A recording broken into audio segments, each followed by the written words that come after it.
ये मीमांसा पे हमारा दूसरा एपिसोड है। हमने पिछले वाले एपिसोड में मीमांसा के बारे में थोड़ा कुछ समझने की कोशिश की थी, तो प्रिडोमिनेंटली हमने एपिस्टेमोलॉजी को देखा था। इस सेशन में हम बाकी का हिस्सा मुकम्मल करने की कोशिश करेंगे। मेटाफिजिक्स और रिलीजन के पे क्या व्यू है मीमांसा फिलोसफर्स का। हम शुरू करते हैं मेटाफिजिक्स से।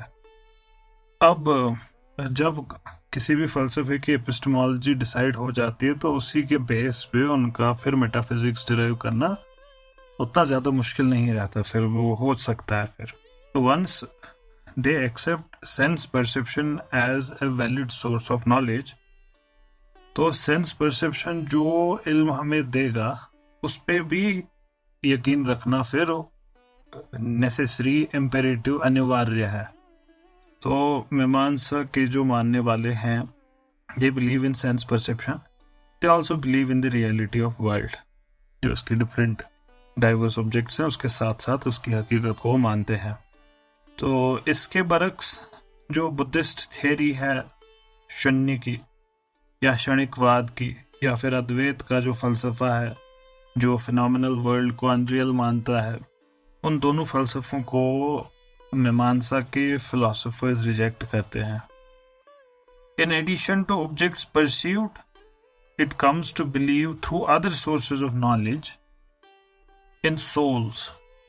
तो रूह, आत्मा, इस पे भी यकीन है मीमांसा का, लेकिन ये हमको परसेप्शन से नहीं पता चला। This we come to know through other sources. वैसे ही जन्नत, जहन्नम, deities etc. to whom we perform sacrifices, ये तमाम चीजों पे भी यकीन रखते हैं। आप सब समझ ही सकते हैं, जैसे जब शब्द पे यकीन रखा, वेद पे यकीन रखा, वेद अगर किसी डीटी के बारे में बात कर रहे तो उस पर भी यकीन होगा। Can understand that. सोल्स के बारे में कहते हैं कि ये परमानेंट है, इटर्नल है, सबस्टांस है ये खुद में। और जो कायनात है, ये जिन मटेरियल एलिमेंट्स की बनी है, वो भी परमानेंट है, इटर्नल है।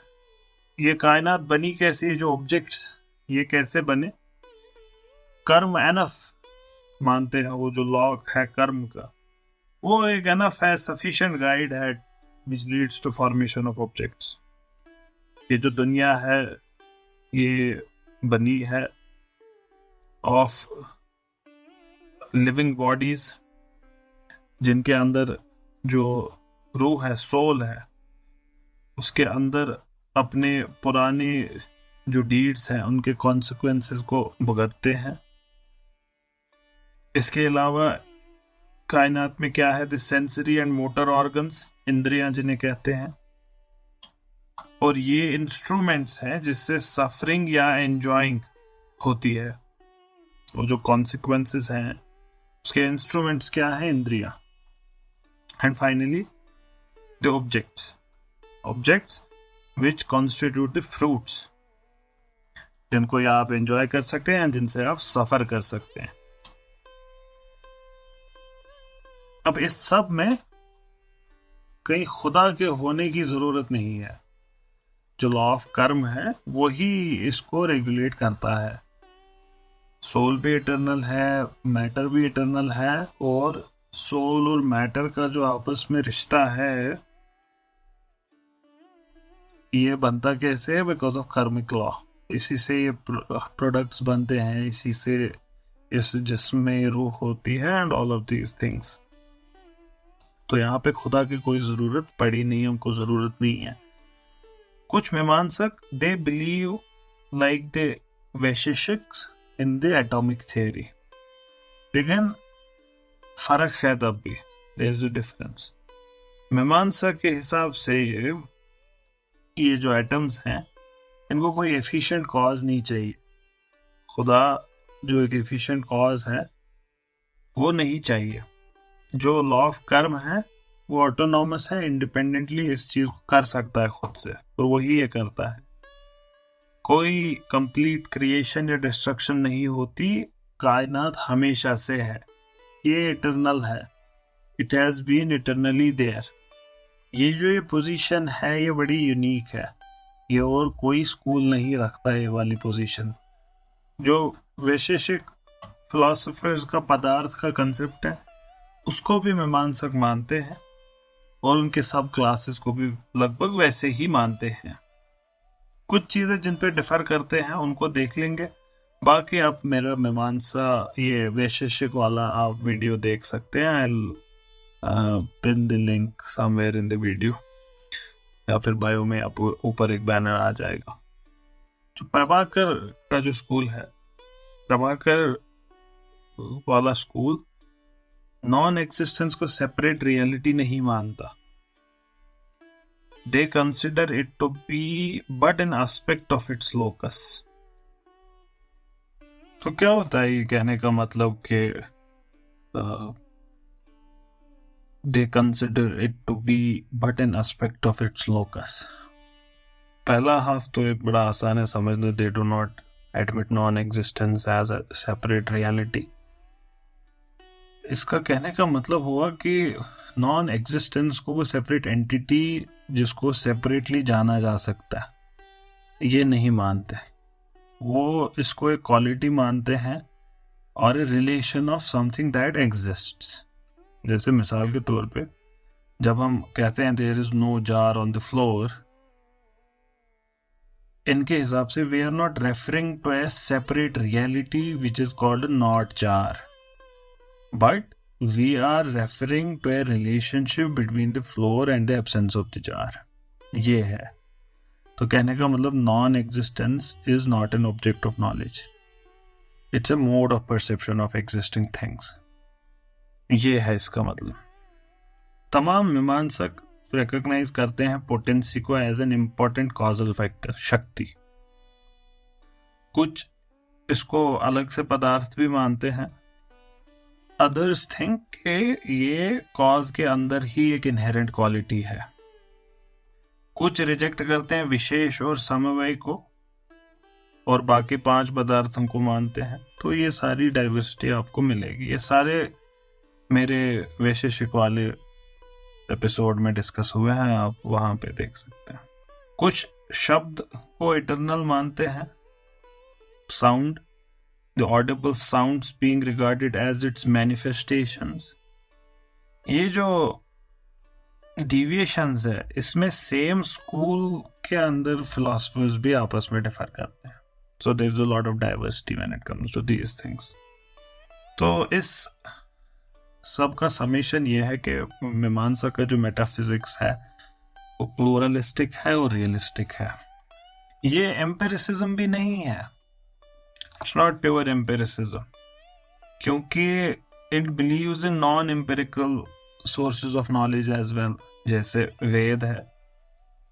और इतना ही नहीं, वेद को तो ये और भी ज्यादा सेंस एक्सपीरियंस से भी ज्यादा डिपेंडेबल मानते हैं। And they also believe in many realities like potential energy, unseen moral principle जो है, कर्म unseen principle है, अदृष्ट में यकीन रखते हैं, हेवन हेल में यकीन रखते हैं। एक स्ट्रिक्ट एम्पिरिसिस्ट ऐसा नहीं करेगा। स्ट्रिक्ट एम्पिरिसिस्ट जैसे चारवाक है, चारवाक या फिर डेविड ह्यूम है वेस्ट में, तो वो नहीं मानेंगे किसी भी चीज को जिसको आप सेंस परसेप्शन से नहीं देख सकते, परसीव नहीं कर सकते। तो ये तमाम चीजें हम सेंस एक्सपीरियंस से तो नहीं देखते हैं, तो स्ट्रिक्टली एम्पिरिसिस्ट भी नहीं है। इसको देखते हैं थ्योरी ऑफ पोटेंशियल एनर्जी, शक्ति और अपूर्व। इसके बारे में क्या कहते हैं दत्ता और चैटर्जी साहब। ये कॉजेशन का जो मसला है इसको टच करते हैं Mimamsa, and they formulate the theory of potential energy on this question. एक जो बीज होता है, सीड जो होता है, it possesses in it an imperceptible power. एक शक्ति होती है उसके अंदर जिसकी मदद से वो इट कैन स्प्राउट। जब ये ताकत उसकी कोई चीज रोकता है, ऑब्स्ट्रक्ट करता है, या किसी कारणवश वो डिस्ट्रॉय होता है, जैसे यू फ्राई द सीड और you break it, then it fails to produce that effect which otherwise was inherent in it. ऐसे ही आग के अंदर जलाने की ताकत है, the power of expressing meaning and inducing activity, this exists in a word. ऐसे ही रोशनी में इल्यूमिनेट करने की ताकत है, ऐसे ही हर चीज में हम कह सकते हैं कि एक तरीके का स्वभाव हर चीज का। यहाँ पे शक्ति की बात हो रही है, शक्ति हर चीज में ऐसे होती है। ये जो पोटेंसी है ये तो अनपरसीव्ड है, दिखता तो हमें बीज है, तो ये क्यों माने, किस बलबूते पे माने? इसको मानने की जो नेसेसिटी है वो इसलिए आ गई है क्योंकि ये एक्सप्लेन करता है क्यों कुछ केसेस में कॉज होता है लेकिन इफेक्ट नहीं होता। The explanation which they give through this concept of potency, explanation ये है कि ऐसे केसेस में जो कॉजल सबस्टेंस के होने के बावजूद इफेक्ट इसलिए नहीं आया क्योंकि उसकी कॉजल पोटेंसी डिस्ट्रॉय हो चुकी है, या फिर वक्ती तौर पे टेम्परेरीली ओवर पावर हो रखी है, जैसे तैसे उसका जो वो पावर है, पोटेंसी है, वो ऑब्स्ट्रैक्ट हो गई है। न्याय रियलिस्ट्स जो हैं वो इस थ्योरी को रिजेक्ट करते हैं, उन्हें मानते हैं। वो कहते हैं कि even without admitting an imperceptible potency in causes, ये जो मसला है हमारा कॉजेलिटी का, इसको सॉल्व किया जा सकता है। ये जो आप जिस मसले को सॉल्व करने की कोशिश करें कि कभी कभार बीज इट डज नॉट स्प्राउट, इसको सॉल्व किया जा सकता है। कैसे? by holding that a cause produces the effect in the absence of obstructions and does not produce it in their presence। कैसे सॉल्व हुआ ये मसला न्याय के हिसाब से? कि एक कॉज अपना इफेक्ट प्रोड्यूस करता है in the absence of obstructions.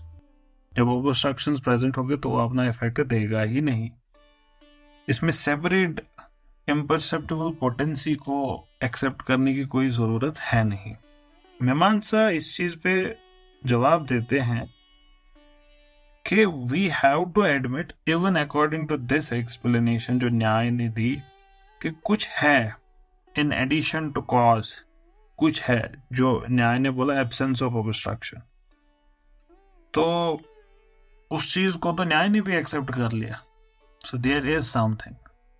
तो न्याय की जो एक्सप्लेनेशन है ये कोई it's no improvement over their Mimamsa explanation. ये कहते हैं कि अगर आपको सपोज ही करना है कुछ, तो क्यों ना एडमिट करे एक positive something, a positive something in the very substance which is taken by all as the cause rather than an additional negative condition having a causal power।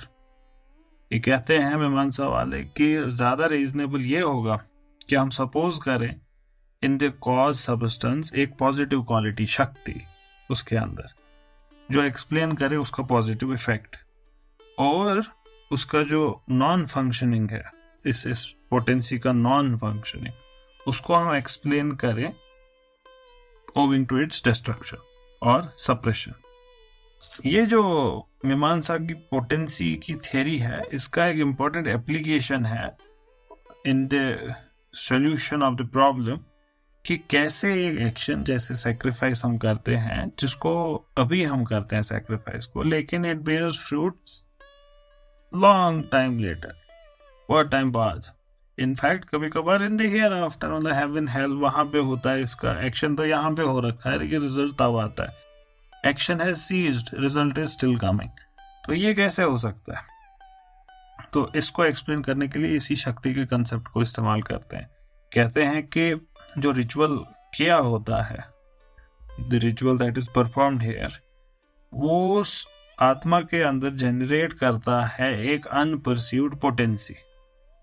Potency फिर से वही power of generating the fruit of the action, इसको अपूर्व कहते हैं। ये एक अनपरसीव्ड potency called अपूर्व, जो soul के साथ रहेगी, हमेशा रहेगी सोल के साथ, और तब फ्रूट देगी अपना, तब फल देगी जब कंडीशंस, सर्कमस्टांसेस फेवरेबल होंगे। ये जो थ्योरी है अपूर्व की, it's a limited hypothesis which tries to explain a part of general problem of conservation of fruits of all actions। इसी चीज को यूनिवर्सल लॉ ऑफ कर्म ओवरऑल एक्सप्लेन करने की कोशिश करता है। ये उसका सबसेट हुआ, कहने का मतलब उसका सबसेट हुआ। यूनिवर्सल लॉ ऑफ कर्म ओवरऑल हर एक चीज को एक्सप्लेन करता है, उसका एक सबसेट जो है वो है सेक्रीफाइस, कर्म, उस एक पर्टिकुलर चीज को एक्सप्लेन करने की कोशिश की गई है through this theory of apurva. Soul के बारे में देखते हैं, what do they say about soul, their conception of soul. इनका जो कंसेप्शन है सोल का, इट इज मोर और less like that of other realistic and pluralistic schools. जैसे न्याय है, वैशेषिक है, वैसे ही इनका भी मानना है।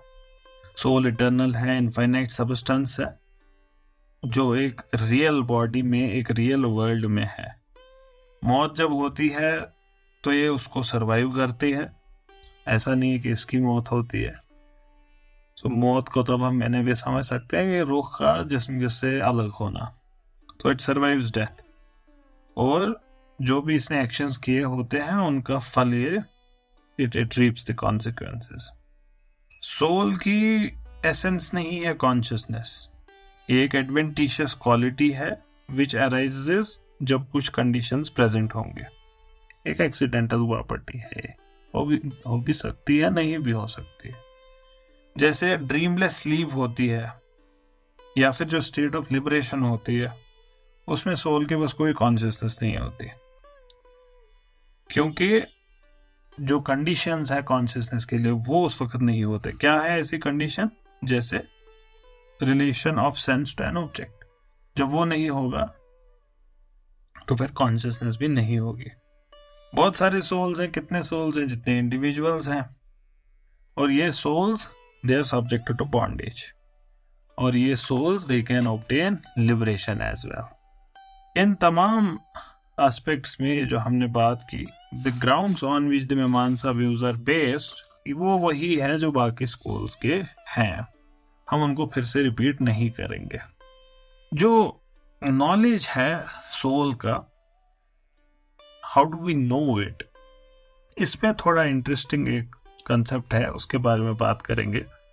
जो कुमारिल भट्ट का स्कूल है वो मानता है कि self is not known whenever any object is known.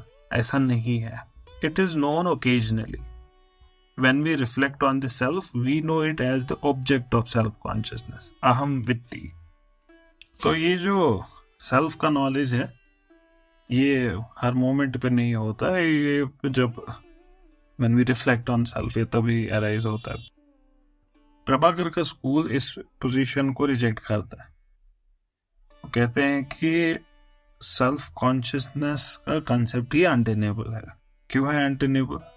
क्योंकि सेल्फ बोथ सब्जेक्ट और ऑब्जेक्ट नहीं हो सकता। सेम एक्ट ऑफ नॉलेज में एक ही चीज सब्जेक्ट और ऑब्जेक्ट नहीं हो सकती। जैसे it can not B that food is both the cook and the cooked, वैसे ही सब्जेक्ट और ऑब्जेक्ट दोनों चीज नहीं हो सकता सेल्फ। ये जो फंक्शंस है सब्जेक्ट और ऑब्जेक्ट की, ये म्यूचुअली इनकम्पैटिबल है और at one particular point of time नहीं एट्रीब्यूट किए जा सकते हैं सेम चीज पे। हर एक एक्ट में, every act of knowing an object, जो भी ऐसा एक्ट होता है, the self is revealed as the subject by that very knowledge. Self is revealed as the subject of that very knowledge. It is thus that we can speak of the self as a knower. जैसे हम कहते हैं I know this sport, तो ये इस वजह से, इस तरीके से हमको समझ आता है कि the self is the knower of this judgment. अगर मैं खुद, if I myself did not appear as the subject in every knowledge, तो जो distinction है between my knowledge and another man's knowledge, ये possible नहीं होगी, ये इम्पॉसिबल हो जाएगी, एक distinction between my knowledge and other man's knowledge. जो कुमारिल भट्ट का स्कूल है वो कहते हैं इस बात पे कि if the self were revealed whenever an object were known, we would have invariably had then a judgment like I know this pot. लेकिन ऐसा नहीं है। ये दिखाता है कि सेल्फ कॉन्शियसनेस हमेशा, it does not always accompany the consciousness of an object. It only occasionally takes place and therefore is something different from the consciousness of objects. Subjectivity और ऑब्जेक्टिविटी के मसले पे कहते हैं कि ये ज्यादा वर्बल है ये मसला देन रियल। अगर रियली कोई मसला होता तो जो वैदिक इंजंक्शन है जैसे नो दाई सेल्फ, या जो हमारी एवरीडे जजमेंट्स होते हैं कि I know my self, these would become meaningless. इसके अलावा अगर self if it were never object of any knowledge, how could we remember the existence of self in past. जब हम पास्ट सेल्फ की बात करते हैं तो उस वक्त क्या होता है, उस वक्त तो वो ऑब्जेक्ट होता है। हम इस वक्त जो है ये सब्जेक्ट है, जो पास्ट वाला सेल्फ है वो तो ऑब्जेक्ट है। So how could we remember the existence of self in past. यहाँ पे जो ये पास्ट सेल्फ है हम उसको सब्जेक्ट नहीं कह सकते, और knower of present memory knowledge, it can only be object of present self that knows it. तो ये दिखाता है self can become object of knowledge as well. इसी सवाल से क्लोजली रिलेटेड है हाउ इज नॉलेज नोन। यह सवाल प्रभाकर का जो स्कूल है उनका मानना है that in every knowledge of the objects, जैसे जजमेंट है आई नो दिस पॉट, 3 फैक्टर्स हैं। आई दैट इज द नोअर, ज्ञाता, the object that is known, and the knowledge itself, ज्ञान। तो 3 एलिमेंट्स हुए। वो जो जानता है, वो जिस चीज को जानता है वो जानना इन इटसेल्फ। ये जो 3 हैं ये साइमल्टेनियसली रिवील होते हैं, साइमल्टेनियसली होते हैं तीनों। जब भी नॉलेज अराइज होती है ये खुद को रिवील करती है, इसके ऑब्जेक्ट को रिवील करते हैं और सब्जेक्ट को भी रिवील करते हैं, तीनों चीजों को। नॉलेज सेल्फ रिवीलिंग है, स्वयं प्रकाश है, and is the revealer of its subject and object as well. Knowledge से तीनों चीज हो गई। कुमार भट्ट का जो स्कूल है उनका व्यू डिफरेंट है। वो कहते हैं knowledge by its very nature is such that it can not be the object of itself. जैसे फिंगर टिप खुद को टच नहीं कर सकता, knowledge by its very nature is such that it can not be the object of itself. तब मसला हमारे पास यह आता है, how do we at all come to know कि हमारे पास किसी ऑब्जेक्ट का नॉलेज है, ये हमें कैसे पता है। कुमार भट्ट का स्कूल रिप्लाई करता है दैट जब भी हम परसीव करते हैं किसी ऑब्जेक्ट को, it appears to be either unfamiliar और फेमिलियर। अगर ये फेमिलियर अपीयर होता है, फेमिलियर मतलब प्रीवियसली नोन, तब इस फेमिलियरिटी या नोननेस की कैरेक्टर से हम इन्फर करते हैं कि हमारे पास इस ऑब्जेक्ट का नॉलेज है। तो नॉलेज तब इनडायरेक्टली हमको इन्फरेंस से पता चलता है। सो नॉलेज इज दस known indirectly bye inference on the ground of the familiarity और नोननेस ऑब्जर्व्ड इन द ऑब्जेक्ट। हम इसकी क्रिटिसिज्म में नहीं जा रहे क्योंकि इन्होंने भी इसको कवर नहीं किया, अदरवाइज इस व्यू की क्रिटिसिज्म भी हो सकती है, maybe some other day. हम आखिरी टॉपिक देखते हैं इस कंटेक्स्ट में, मीमांसा का रिलीजन एंड एथिक्स। पहले इसमें वेदों की पोजीशन को हम देखेंगे, place of Vedas in religion. हमने अभी तक भी बात की कि एक क्रिएटर खुदा पे तो इनका यकीन नहीं है मीमांसा फिलोसफर्स का। In its anxiety to secure the supreme place for eternal Vedas, Mimamsa खुदा में यकीन कर भी नहीं सकते थे, क्योंकि तब वेद उस खुदा से तो नीचे हो जाते, उसकी अथॉरिटी वेद की अथॉरिटी से तो ऊपर हो जाती, या फिर at least at par with Vedas हो जाती। तो ये मीमांसा के लिए एक्सेप्टेबल पोजीशन नहीं है। मीमांसा के हिसाब से वेद जो हैं they embody not so much eternal truths as eternal injunctions और laws which enjoin the performance of this sacrificial rites. वेदों का ज्यादा बड़ा मुद्दा या मकसद ये नहीं है कि इटर्नल ट्रुथ्स वगैरह को रिवील करना, इसका ज्यादा बड़ा प्राइम फंक्शन और मकसद है इंजंक्शंस, लॉज, रेगुलेशंस, रिचुअल्स, ये बताना हमको।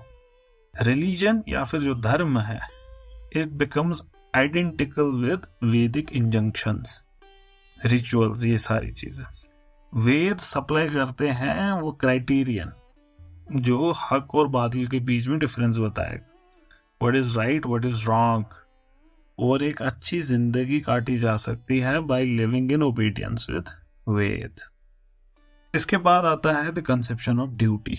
मीमांसा के यहाँ जो सैक्रिफाइस परफॉर्म किए जाते थे वैदिक टाइम से, They were calculated to please by oblations, by hymns, different deities जैसे fire god, sun god, rain god, इन सारी चीजों को या तो to gain some favor or to avoid some ill.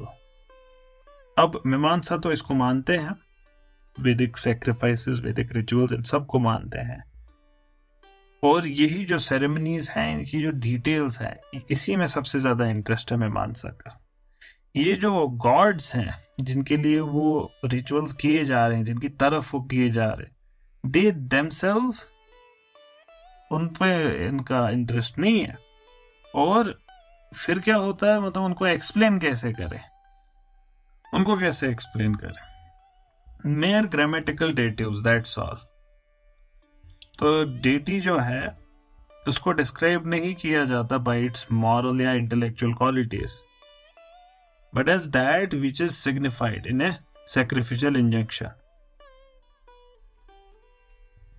तो कहने का मतलब ये हुआ कि जो गॉड्स हैं यहाँ पे, ये महज एक लिंग्विस्टिक कंस्ट्रक्ट है, उससे ज्यादा नहीं है ये कुछ. इसको नटशल में हम ऐसे कह सकते हैं कि मीमांसक दे आर सेइंग कि जो सैक्रिफाइस है, ये सारी चीजें जो हैं, इसका ऑब्जेक्ट वर्शिप नहीं है, किसी डीटी को प्लीज करना इसका मकसद नहीं है, ना ही प्यूरिफिकेशन और सोल या फिर मॉरल इंप्रूवमेंट, ये सारी चीजें नहीं है.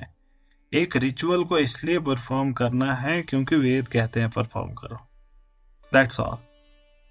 और कुछ रिचुअल्स इसमें से इसलिए किए जाते हैं in order to enjoy heaven hereafter. कुछ इसमें से किए जाते हैं for like benefits in this world, जैसे बारिश के लिए. कुछ हैं, there are some which must be performed just because Veda ने कहा है. उसका कोई ऐसा हमको डायरेक्टली नहीं पता कि जन्नत हासिल करने के लिए या बारिश के लिए, उसका हमको ऑब्जेक्ट नहीं पता. यहाँ जो इस पॉइंट पे आप देख सकते हैं कि मीमांसा का जो एथिक्स है, it reaches it's highest point. वो हो गया ड्यूटी फॉर ड्यूटीज सेक. क्यों करना है? क्योंकि करना है, दैट्स ऑल. का कोई मकसद नहीं है, यूटिलिटेरियन व्यू नहीं है. ये जब हम इंशाल्लाह वेस्टर्न फिलॉसफी पे भी एक सीरीज करेंगे तो वहां पे हम कांट को देखेंगे, इमैनुअल कांट. उनके यहाँ ड्यूटी का जिक्र होगा. या फिर अगर हमने एथिक्स का भी देखा तो एथिक्स में भी इनके डिओंटोलॉजिकल एथिक्स में ड्यूटी का कंसेप्ट बड़ा इसका डिस्कशन होता है. तो हम ये सारी चीजें इंशाल्लाह वक्त के साथ करेंगे. तो कांट की तरह ही मीमांसक का मानना है कि जो ऑब्लिगेटरी एक्शन है, it is to be perform not because इसके कोई बेनिफिट हासिल होगा, इसको इसलिए करना है क्योंकि हमें करना चाहिए. It's to be done for the sake of duty. Kant की तरह ही मीमांसकों का मानना है कि जो ऑब्लिगेटरी ड्यूटी है, it's not to be done with any interested motive. तब भी इसके बावजूद the universe is so constituted कि जो इंसान परफॉर्म करेगा अपनी ड्यूटी को, he would not ultimately go unrewarded. ये बड़ा इंपॉर्टेंट है, ये बड़ा इंटरेस्टिंग भी है. कांट मॉरल आर्गुमेंट जो खुदा का देते हैं उसमें यही कहते हैं कि हैप्पीनेस एक सेपरेट कंस्ट्रक्ट है और ड्यूटी एक सेपरेट कंस्ट्रक्ट है. ड्यूटी और हैप्पीनेस को मर्ज करने के लिए वो कहते हैं कि नेसेसरी है कि मैं खुदा को पोस्टुलेट करूं कि खुदा है. यहाँ पे उसी को थोड़ा सा ट्विस्ट, थोड़ा सा डिफरेंट करके मीमांसक ने प्रेजेंट किया. इन्होंने क्या कहा? इन्होंने कहा कि यूनिवर्स ऐसी बनी है कि आप अपनी ड्यूटी अदा करें तो अच्छा ही फल मिलेगा. कहते हैं दत्ता और Chatterjee, the difference is that while for this purpose. हाँ देखिए, इन्होंने भी यही बात कही. इन्होंने कहा कि इस चीज के लिए मीमांसा मॉरल ऑफ कर्म को इस्तेमाल करते, कांट खुदा को पोस्टुलेट करते. Can't postulates God. अगेन मीमांसा, ये कांट के लिए source of obligation higher self है. हायर सेल्फ लोअर सेल्फ को कमांड करता है, ये करो. मीमांसा के लिए ये जो कमांड है ये वैदिक अथॉरिटी से आती है. ये डिफरेंसेस है बट फंडामेंटली सिमिलर है. What is the highest good? अब इसको देखते हैं. अर्ली मीमांसा का जो कंसेप्शन है उसमें highest good it appears to be attainment of heaven. यह है समम बॉनम जिंदगी का, या फिर एक ऐसी state where there is unalloyed bliss. Heaven को ही माना जाता है as a usual end of rituals. Mimamsaka writers लेकिन धीरे धीरे इससे दूर होते जाते हैं इस व्यू से, और जो बाकी इंडियन थिंकर्स हैं उन्हीं के तरीके की बातें करते हैं फिर। And then they talk about liberation from bondage. ये है ये जो आत्मा का फ्लैश के साथ बॉन्डेज है, इससे आजाद होना हाईएस्ट गुड है। ये कहते हैं कि जो एक्शंस हैं, कर्म है, गुड और bad, if they are dictated by desire for enjoyment of objects, that would lead to repeated birth. ऐसे ही होगा तो जब एक इंसान समझ जाता है कि जो वर्ल्ड के प्लेजर्स हैं they are all mingled with pain, सर्वम दुखम, and becomes disgusted with life in the world, तब क्या करेगा इंसान? जब उसको समझ आ जाएगी कि यहाँ इस दुनिया में pleasure would always be accompanied by pain, तो वो अपने पैशंस को कंट्रोल करेगा, फॉरबिडन एक्शन से दूर रहेगा और उन तमाम एक्शन से दूर रहेगा जो फ्यूचर एंजॉयमेंट को मोटिवेट करते हैं, जिसका मोटिव होगा फ्यूचर एंजॉयमेंट। उन सब से भी वो दूर रहते हैं। तो ये दूर रहने से जो फ्यूचर बर्थ और बॉन्डेज है उसका चांस रिमूव हो जाता है। ये जो डिसइंटरेस्टेड परफॉर्मेंस है ऑब्लिगेटेड ड्यूटी की और सेल्फ का जो इल्म है, इन दोनों से जो पास्ट के एक्यूमुलेटेड कर्म है they are gradually worn out. और इस जिंदगी के बाद ऐसा इंसान जिसके जो कर्म है पास्ट के दे आर वॉर्न आउट, वो अब फ्री फ्रॉम कर्म होता है और इस वजह से he is never born again. ये लगभग ऐसा ही बाकी स्कूल्स ने भी बोला है, और इसी स्टेट को लिबरेशन कहेंगे, लिबरेटेड सोल कहेंगे।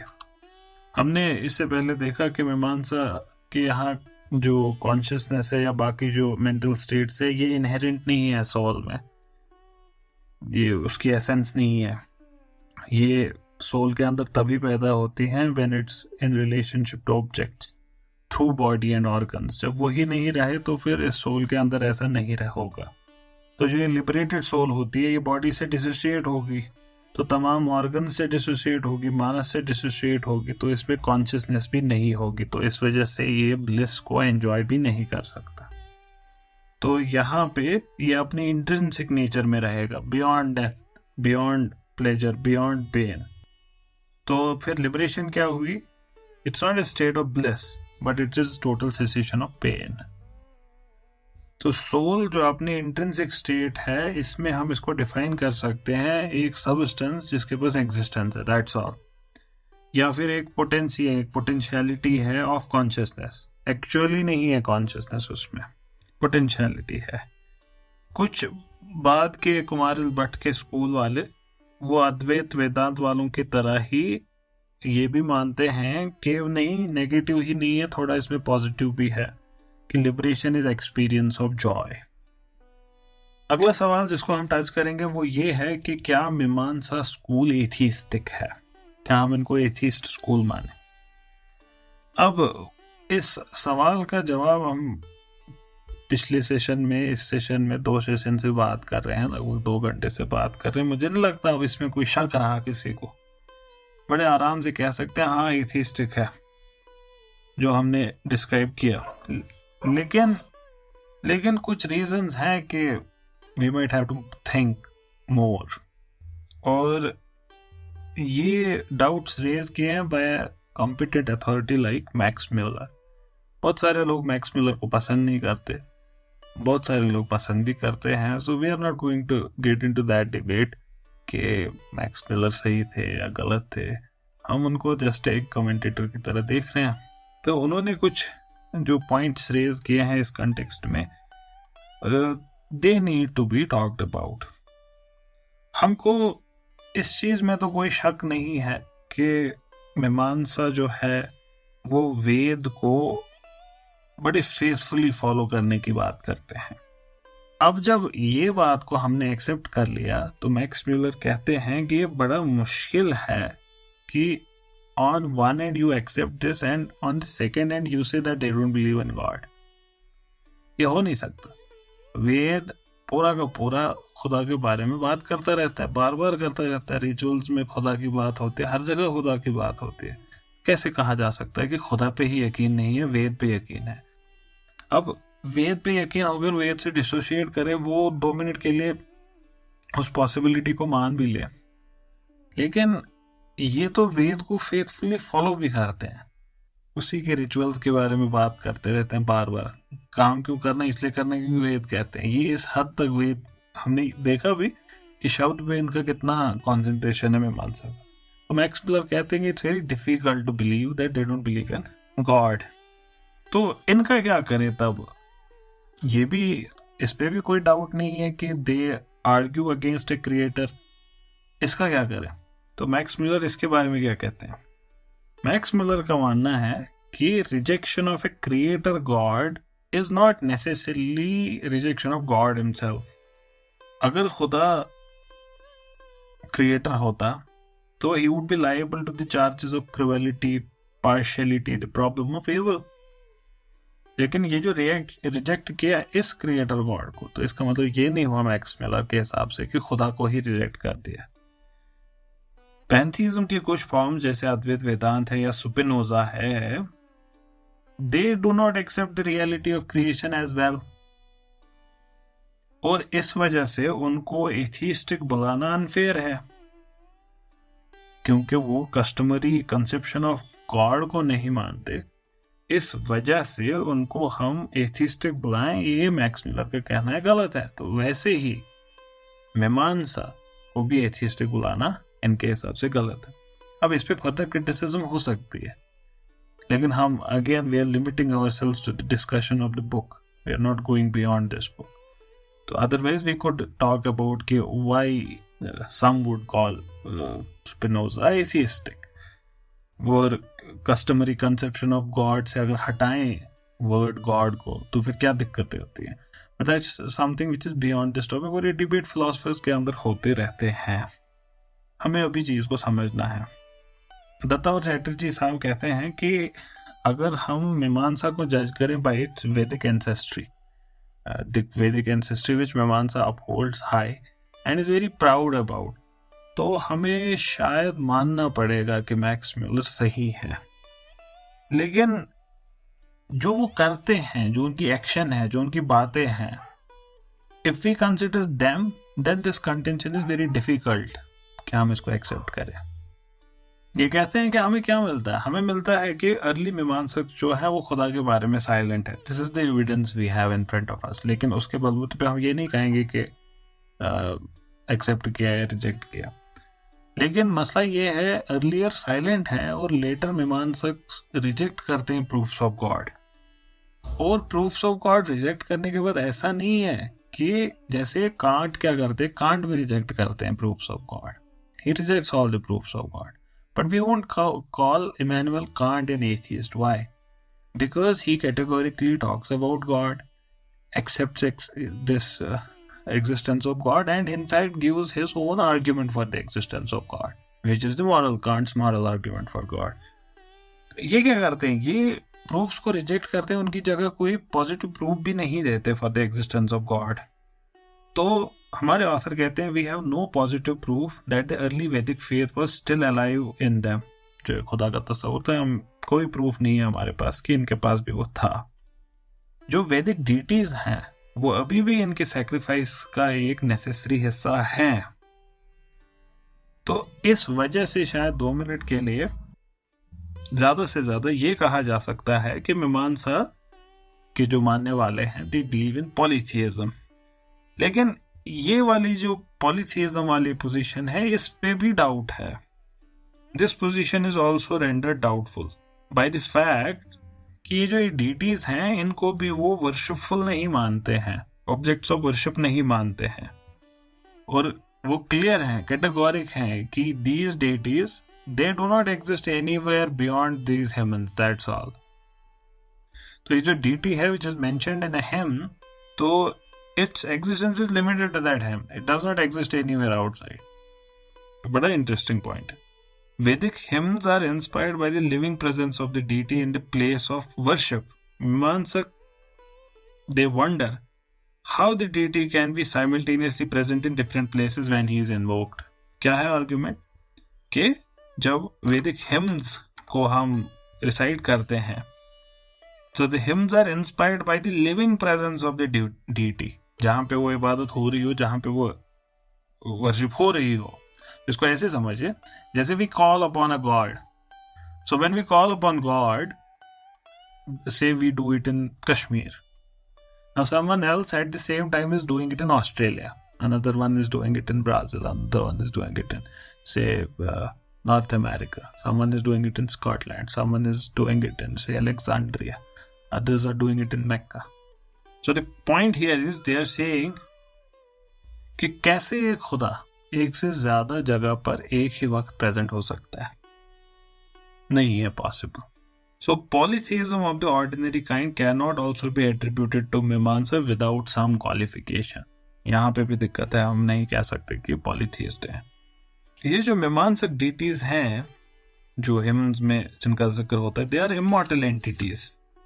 लेकिन वो existing persons नहीं है. Person as in something belonging to space and time. वो नहीं है ये. लेकिन वो हमारी इमेजिनेशन का भी महज प्रोडक्ट नहीं है. वो इटर्नल है, सेल्फ मैनिफेस्टिंग एंटिटीज हैं जो वेदास में जिनका जिक्र है. There may be some grandeur and even purity in such a conception of deities. लेकिन one would miss here the living faith of the Vedas. ये फेयर नहीं होगा to judge the Mimamsa simply by its Vedic ancestry. ये सही नहीं होगा. जो faith के एलिमेंट्स इनहेरिट किए गए हैं, like inherited limbs become atropized by disuse. ऐसा होता है. जैसे इंसान के अंदर बहुत सारी चीजें कही जाती हैं, वेस्टिजियल ऑर्गन्स है. पहले इंसान इस्तेमाल करता था, लेकिन धीरे धीरे इस्तेमाल करना छोड़ दिया, तो वो चीजें हमारे अंदर से अब यूज भी नहीं की जा सकती, है ही नहीं हमारे अंदर. तो डिसयूज से कोई चीज फिर यूजलेस हो जाती है, रहती ही नहीं है, प्रेजेंस ही नहीं होती फिर उस चीज की वहां पे. वैसे ही फेथ जो वैदिक एंसेस्ट्री है और जो अर्ली वेदा है, अर्ली वैदिक फेथ है, उसमें खुदा है, लेकिन that deity has been rendered useless by chronic ignorance. जो वैदिक कंसेप्शन है गॉड का, उसके कोई जगह ही नहीं है मीमांसा के फलसफे में. इनके स्कीम ऑफ लाइफ में उसकी कोई जगह नहीं है. वेदांत में उसकी जगह है, वेदांत में उसकी जगह है, दूसरे स्कूल्स में उसकी जगह है, लेकिन इनके यहाँ उसकी जगह ही नहीं थी. अब जगह नहीं थी तो ये नेचुरल ही था कि वक्त के साथ it would fade away, even if they follow the Vedic school. ये कहते हैं हमारे ऑथर कि मीमांसा उन बहुत सारी मिसालों में से एक है ह्यूमन हिस्ट्री में से कि कैसे over emphasised means become its own and. बड़ा इंटरेस्टिंग स्टेटमेंट है कि कैसे जब मीन्स पे ही ज्यादा एम्फेसिस डाला जाए वो खुद में ही एंड बन जाता है और जो एंड है वो भूल जाता है. And how gods are sacrificed for temples, profits and books, ये हो जाता है. In its great anxiety to maintain the supremacy of Vedas, Mimamsa ने तो खुदा को ही डिस्ट्रॉय कर दिया, उसको एक एम्बिगस पोजीशन में डाल दिया. ये वो पॉइंट है जहां पे वेदांत कम्स टू डिफर फ्रॉम मीमांसा. यहीं पे फंडामेंटल डिफरेंसेस है. और वेदांत क्या करेगा? It would utilize its faith in Vedas to develop a still greater faith in God. And Vedanta is what we will see in the next episode, inshallah.